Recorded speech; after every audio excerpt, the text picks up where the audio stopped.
Hello, everyone. I'm back, or we're back. Yeah. How's everyone doing today, or this tonight, whatever it is for y'all? I don't know. I'll just say like, how are y'all doing instead of how y'all doing tonight, tomorrow, today, whatever. Or maybe I should keep that up. It's like my own thing now. Uh, so we're back at Minotaur Tell. I last time we were wrestling with Asterion is what I remember, and Asterion was having a blast. Me and Asterion were having a blast, kind of like not in like a weird way, but like he was actually enjoying his time with us and opening up a little bit, I think. So we'll get to that.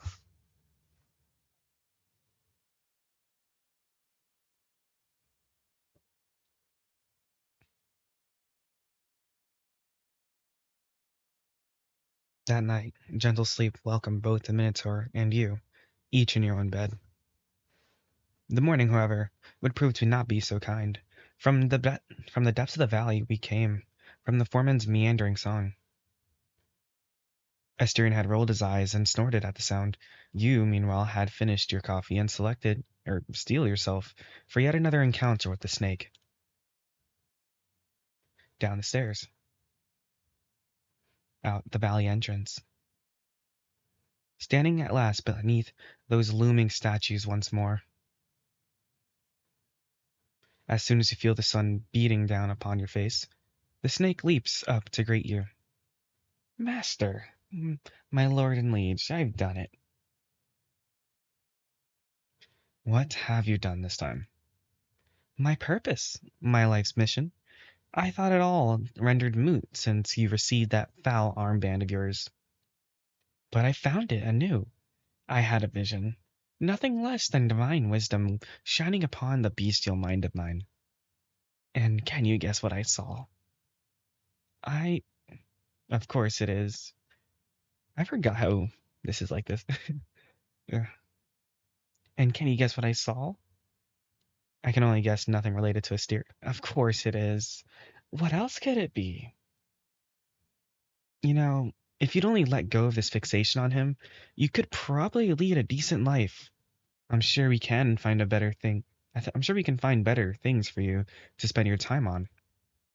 You could carve a little statues, or build a nice house out here, or write some poems and songs. You could even practice and get better at playing the flute. There is more to life than just torturing people, you know? No, no, listen here. You need to hear what my vision was about. I dreamt of Pandora. When she opened her infamous box to unleash all sorts of unpleasant things upon the world.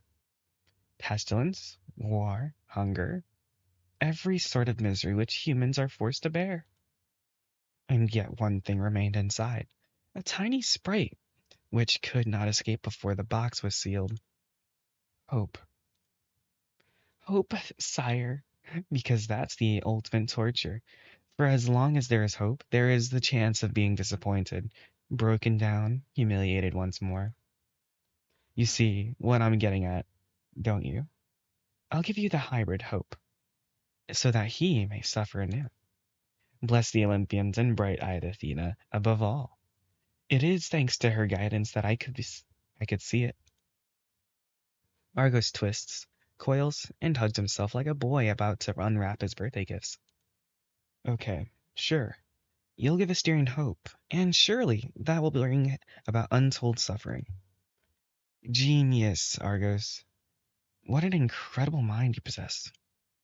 Your words only send him into further paroxysms of joy. Ah, the master's praise. Thank you. Thank you. It's your approval that I crave. But let's not get too ahead of ourselves. Just how did you plan on giving Asterion hope?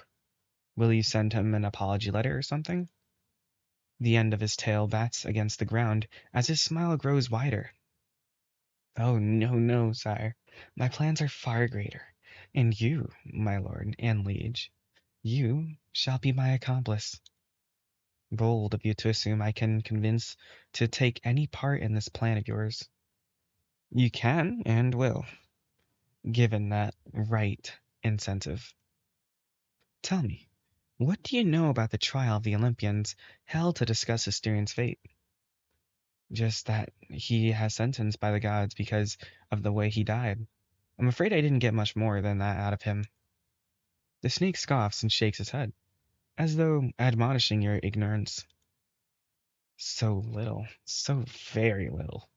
Though I suppose that does make sense, considering the defendant was not even present. Wait, that's not fair at all. Like, you can't defend yourself like that. Precisely. And that, my lord, is what the Olympians wanted. Can you imagine? To grow up being told you descend from the gods themselves, that they are your ancestors. To worship them, offering only your sincerest piety while holding to all their teachings. To spend half your life guarding a temple to one of them, as well as its sacred relic. And then at last to be condemned by them, sentenced in a trial you were not present for, to suffer every terrible torture unimaginable. Far away from all you knew in life, or even death forevermore. I cannot imagine how it must weigh upon his mind. But there is a secret here. Asterion doesn't know what the trial is like, but I do, and I will share them with you. He slithers closer, his tail flicking out in a dry air. His eyes, glinting with malicious delight, pin you in place. Take Hades of the underworld, his precious lord of good counsel, known for not meddling in the affairs of Olympus. A silent one he may be, but he sent a letter extolling Asterion's virtues and summarily rebuting all accusations. How about Lady Hestia, daughter of lovely-haired Ray? She called him her finest worshipper, voted in his favor, and even wished to bless him. Perhaps that is fine mirror I gave you. Perhaps that fine mirror I gave you, Hestia's inheritance, we could say, is precisely that blessing. And Hermes, oh, my wing-sandaled Hermes, I cannot forget his words. Argos draws himself up to strike a theatrical pose. His voice takes on a dramatic lilt, as though it was he himself pleading Asterian's case before the gods. You throw suffering upon suffering on them, make them toil until their bones can't take it any longer, and spit on the grave for good measure. It's too much, too much. Come on, have some mercies. So my vote, let the hybrid stay in Hades. When he's finished, he glances your way, perhaps expecting you to applaud his little performance. In fact, my lord, the trial ended in a tie, split right down the middle. Lord Zeus and Athena themselves had to break that one. Even then, Lord Hermes managed to play a trick on them. That healing wine the bull likes so much, all those loopholes you've been abusing, as if the gods' decree meant nothing. Hestia's mirror, Hades' statue, all those things that the Minotaur cherishes. It was Lord Hermes who snuck them into the realm, as opposition to Athena's plan. And if you doubt me, I can prove it. I have the transcripts with me. I do. So listen here. You will take them with you and show them to the hybrid. You will. He will see that the gods, half of them, did not abandon him. Argos moves closer, still close to sling an arm around your shoulders. A shudder of revulsion runs down your spine, and it takes all the willpower you have to not shove him away. Oh, Master Lucian, I can already see it. The bull spent thousands of years thinking he was lower than dirt, forsaken by all. But with this discovery he'll live, dream, and hope, setting the stage for disappointment all over again. That's the perfect plan. And you will do it. And just what makes you think I'll help you set Asterion up like that? You will, because what greater gift could there be? I can see plain as day that you hold a great deep affection for him. Never has there been a master so, shall we say, kind. I cannot fathom why you nurture these emotions, but if you do care for him so much, you will do this. Release him from this wound that's been eating away at his mind for thousands of years. Show him that he's not abandoned and that he did deserve better. And then, perhaps not during my lifetime, but one day, the stage will be set for his destruction. The snake slithers over to one of the statues. Poseidon's, you infer from the trident in its grasp.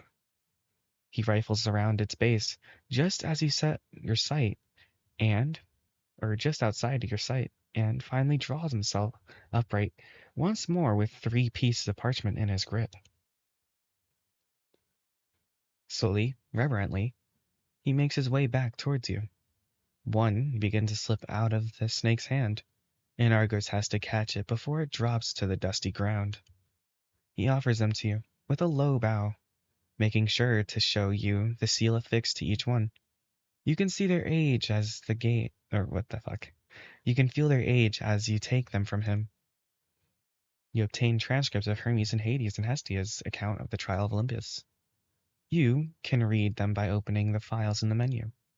Do it, my lord, for the gods, for this realm's mission, for all it's holy and just.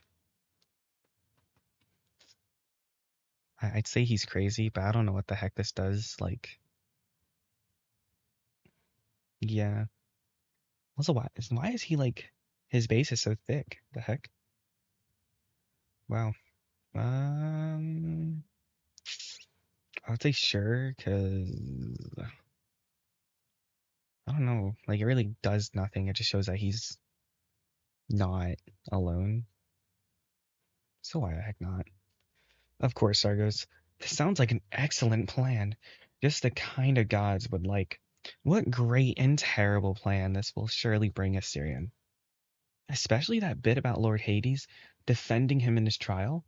I can already hear the wailing and gnashing of the teeth that will cause. He ignores your tone and smiles at your words.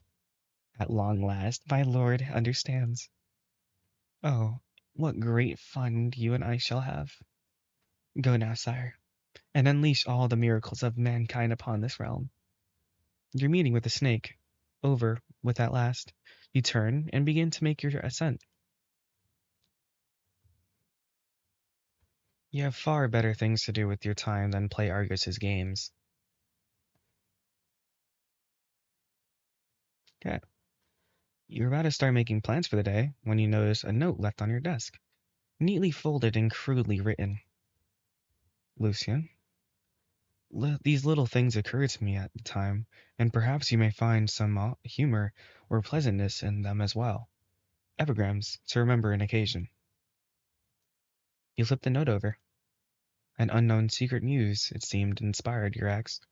You made an art of friendship, sir. If master suits you not, nor king, nor lord, what words are left which still still yet accurate could be? My judge, my chief, director, head. You force my hand to stranger terms with such restrictions, overlord of mine. You make yourself the conqueror, the patriarch, authority of all. Tyrannos, Shah. Please understand my simple wish to call my lord, my master.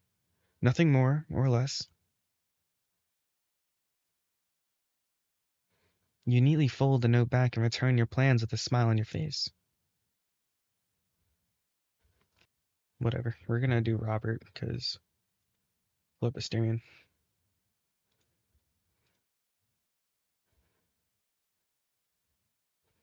Robert gives you a knowing look. You have a nice day, I assume. You are having a nice day, I assume? Indeed. But it can always get better. Tell me, what brings you today, Lucian? During our last conversation, you talked a bit about Asterian's soul. What exactly do you know about it?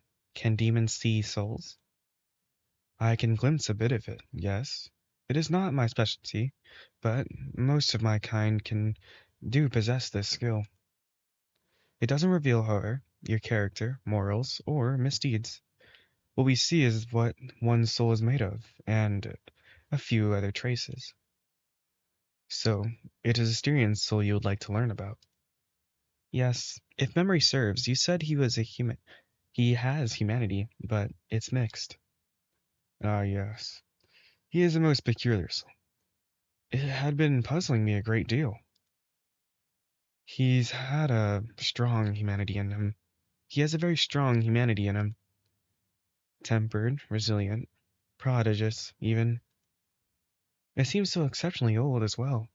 I struggle to even guess his age. He looks like he's at the peak of his youth, but that soul feels nothing short of ancient. If I had to wager a guess, I'd say he's been through many harsh things. That often weathers one's spirit prematurely. That's crazy. Like, I didn't even have the sound. Oh my god, Coda! He's in the back! That said, there is a lot more to be glimpsed about him. Things yet more puzzling. He's had a touch divinity, and a very ancient one to boot. But it's almost as if he's been sucked out of him. What do you mean? I struggle to articulate it. I've never seen anything of the sort. It's like his divinity has become anemic or was bled out of him. There should be more, but its absence has left a gape. When I gaze deeply into it, if you will allow my impertinence, it goes so far as to unsettle me. And yet, he seems altogether unfazed by it. I can only wonder what happened, for I'd never have the courage to ask him directly. Would you happen to know something about it? I wish I did. We are partners, but there's much more I don't know about him. I don't think it's my place to share everything, but you're correct. When you guessed that he went through many harsh things. Poor thing. At least he has you around. Excuse me? Your presence soothes him, and I don't need to see it into his soul to know it. I suppose I can take that as a compliment. You should. Kindness is a virtue, Lucian, and so is humanity. Robert raises his drink, then gulps it down. In the second it takes for him to down it, the glass's surface becomes foggy, as if his body's heat reaches its contents. He snorts, and an earth-shaking rumble comes out of his chest. But one would guess it's involuntary, as Robert himself tries to quiet down by covering his mouth. Oh, okay. When his quaking chest subsides, he looks back to his cup. Just a drop remains, but it disappears in front of your eyes as Robert's heat evaporates it. Pardon my manners. My kind was not made to particularly quiet. My kind was not made to be particularly quiet, despite our humanity. It's alright, though, if you don't mind, what exactly do you mean by that? In our last conversation, I mentioned my people are similar to mankind, did I not? I meant it literally. We are made of humanity. The demons of Nuremberg were sculpted with a core of dark, gentle humanity meant to give us compassion, then encased in a shell of harsh, magmatic chaos to act as armor. Humanity, Lucian, is a very real thing. If you ever see me injured, you shall witness it then. That which makes us similar. As inquisitive as I may be, I can't say my curiosity extends that far. I would prefer if no guests are ever injured in this establishment. How delightfully human of you, as expected from one carrying a soul so exceedingly human. What do you mean by that? I've said too much already. Your curiosity will go unsated by this time. Don't take this as rejection, however. I want to make it clear that I enjoy our conversations, and I'm happy that you speak so frankly with me. Do not be afraid of asking questions. After all, humanity grows stronger when it's shared. When you leave a while later, you feel warm. It would seem you have made a friend.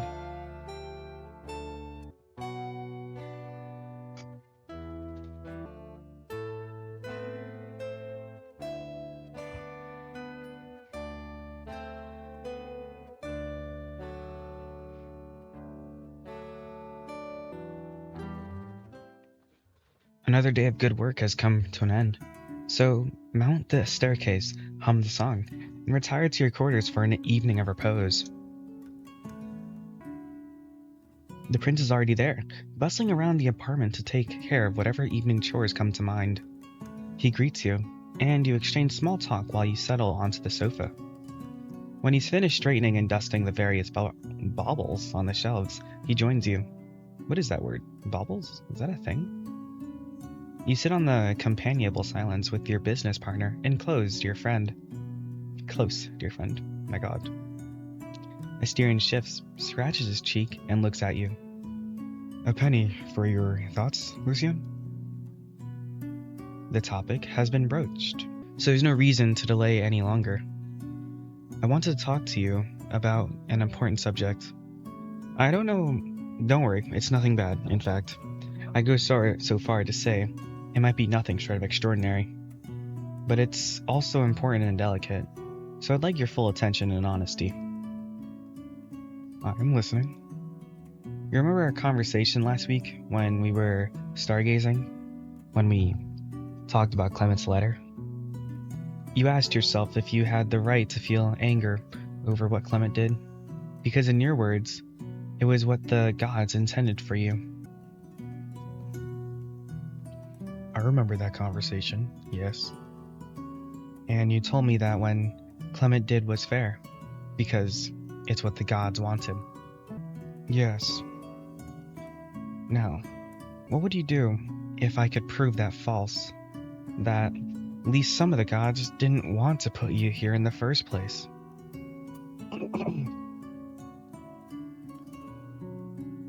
The Minotaur digs his fingers into his thigh to calm down the hummingbirds pecking in the back of his neck. I don't think I follow. Let's say I can prove to you that some of the gods didn't want any of this for you. That they thought you were innocent and tried to stop this whole realm from existing in the first place. If I could prove that to you, what would happen?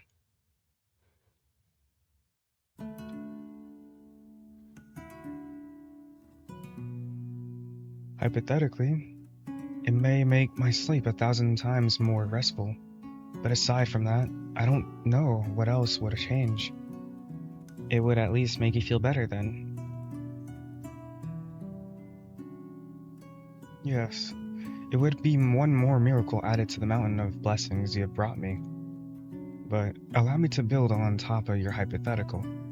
If you manage to prove those things you say, what would you want from it? If anything, I'd like for you to accept that you're good, that you don't deserve to be a servant. Would you let go of seeing yourself as a prisoner and accept the way I see you? That's what I want. That is sweet of you. I wish I could do what you're saying, but despite all the miracles you've performed so far, I struggle to imagine this happening. Why? Because there is no way you could possibly prove those things. I know for a fact that the gods sentenced me to this realm. But by all means, you are welcome to try all you desire. If previous experience is to be believed, nothing you do can bring me sorrow, even were you to attempt the impossible. Very well. I came across a particular set of documents today.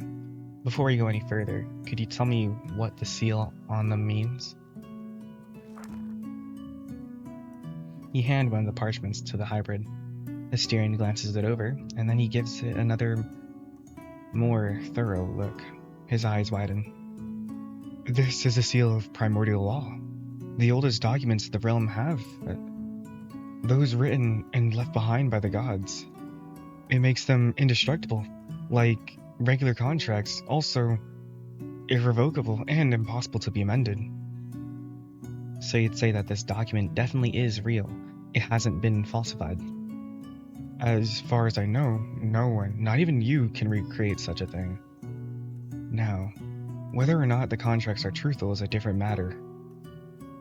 The seal speaks of authenticity, but even as an authentic document, can have lies written upon it. What is this all about? This is something Argos found in the valley. He mentioned they came from a cache of treasures hidden deep in it. He told me these things are transcripts from the trial of Olympians held to judge you. To be more precise, these are Hestia's, Hades, and Hermes' votes in your favor. They tried to get you acquitted, and although Argos didn't have them on him, he told me the other transcripts reveal that Hermes found a way to leave things here, which could help you.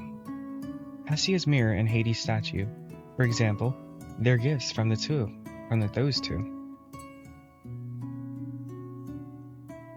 Why did Argos give this to you? In his words, he wants to give you hope, so that he can bring you down all over again. Somehow.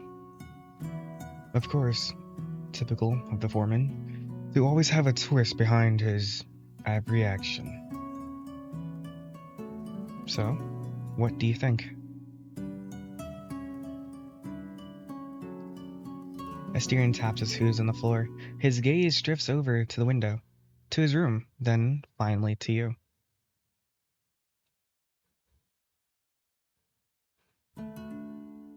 I'm not sure what to believe. If these are so-called transcripts are truthful, then... But, knowing they came from Argos, I am suspicious. I will need some time to research and to think about this matter. Take all the time you need, buddy.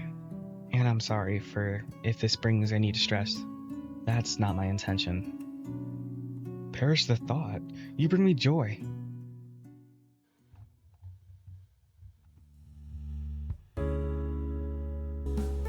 You waken the next morning to find Asterion already in the office, poring over a stack of documents, with the transcripts sitting squarely in the middle of the desk. A brief nod as you pass him is answered with a quiet and distracted grunt. Without ceremony, you sit down to plan out the rest of the day. As soon as you grab the schedule, however, Asterion speaks. I will require the day off from my usual duties. I have a special assignment prepared for after I give these papers another read. What do you have in mind? We will talk after you prepare today's schedule.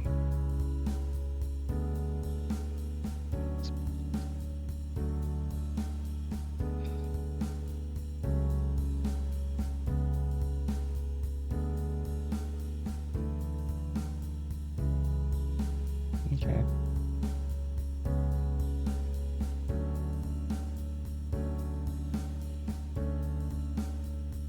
Okay, what are you planning for today? Our grand reopening is scheduled for this weekend, correct? That's right. It's almost that time. Yes, but there is still work to do. For instance, the hotel's exterior still looks horrible from last year for all the years abandoned. Now, renovating the whole facade would be an immense task under most circumstances. Even with the hotel's magic, every little detail has to be planned and thought out. However, over a century ago, I prepared a plan to completely overhaul the outside, largely based on architectural techniques used in hot, arid environments. No master ever approved that plan, though. They felt it was not European enough. After we renovated the reception, I went back over it to improve the design a bit, and I believe it is ready to be implemented. Excellent initiative. That's the kind of can-do attitude I like from my That's the kind of can-do attitude I like from my business partner. Thank you. I knew you would appreciate it. I may be old, but I can still learn new tricks. I think I have really outdone myself this time. I'm sure you did. Now, how about we go over this proposal? One might expect a document organized and ready in a file or a perusal, but in front of your bovine partner is mostly clear desk. One might expect a document organized and ready in a file for a perusal, but in front of your bovine partner is his mostly clear desk. He is going to grab something then. Is he going to grab something then? You look back at him. He grins. About that, my king. I am your business partner, am I not? And it was your wish that I treat myself as such, yes? Yes? And with that understood, you should trust me then, as your equal and partner in crime, correct? Where are you going with this? Well, I was just asking myself, if you had trust me enough to approve the proposal without checking it. That's not a small thing to ask, you know. I know. So what will it be, Lucian, business partner of mine? I'll approve. I trust you. I'm sure whatever you design is great, so consider it approved. Good. It is simpler this way. What do you mean? Well, I have been told that owning a business requires initiative and can-do attitude.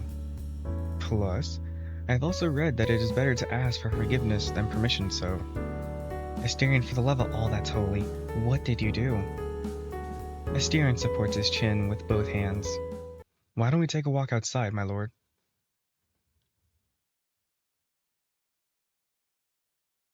Just you wait, Lucian. The hotel will be so much cooler and better ventilated now. You will see, everyone will love it. And if they do not, I like it, and it makes me happy. And you have said that you wish to see me happy, do you not? That's a low blow, mister. Well, perhaps. But what will you do about it, my king? Is there anything I can do? The Minotaur leans in closer until its giggling breath tickles your ear. Moo. Now close your eyes and hold my hand. I want to surprise you. The hybrid strides are wide at first, forcing you into a blind jog before Asterion realizes his strength and slows down with a brief chortle. You can hear the wind and feel the hot air as you make your way outside. There is also the sound of quizzical footsteps as others mill about as well. A few dozen paces from the door, you and Asterion stop. All right, now is good. Open your eyes, please.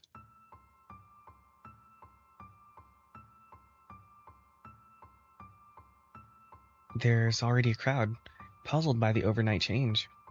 Themba paces back and forth, phone in hand, snapping pictures of the hotel from every angle, with an uncharacteristically wide smile upon his face.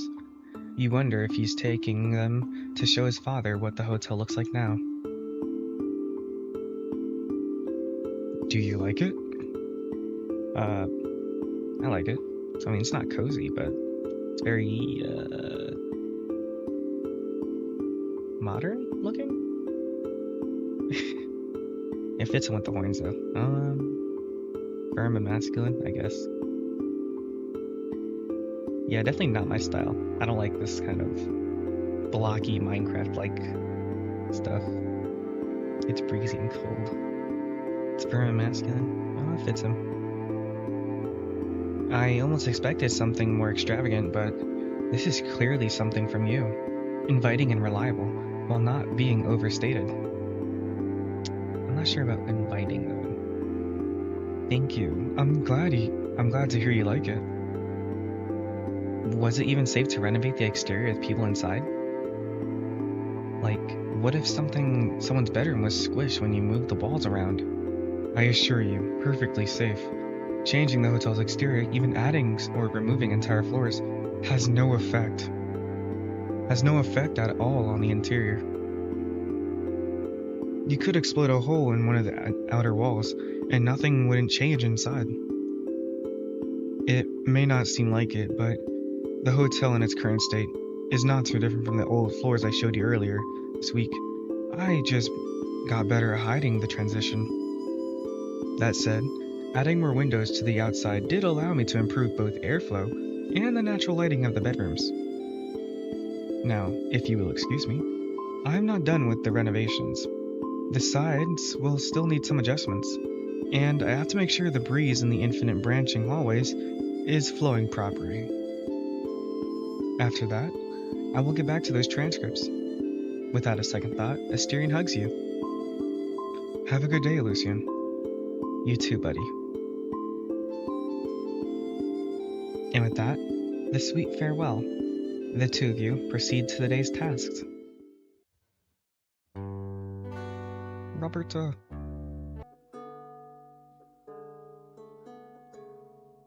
Okay. This one was slightly short this time, but yeah, like 30 minutes. Jeez. If you like the shorter ones, maybe tell me, cause I don't know. It would be I don't know, like, I'd get, never mind. Don't worry about that. Just let me know if you like the short ones or not. So yeah, this one is shorter.